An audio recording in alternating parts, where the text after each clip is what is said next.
One sits in plain sight, another obscured behind the DeWitt Fire Department. They're the final resting places of some of the area's first neighbors. Among them, veterans of wars fought long ago.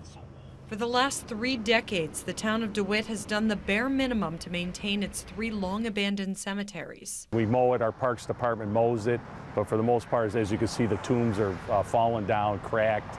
After 30 years of the bare minimum, these glimpses into the town's past are fading from recognition. What we're seeing now is aging, weathering on those stones that earlier generations, 50 years ago, didn't experience, because you could go into the cemetery and read all the stones and most of them were standing up, and 50 years later, you see a number of them down.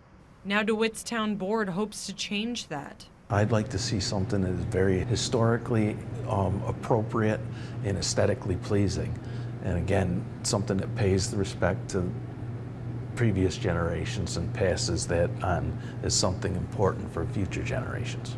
Board members say they'd like to start with wrought iron or stone fences around each property and move on to restoring the grave sites themselves, though that process won't be easy.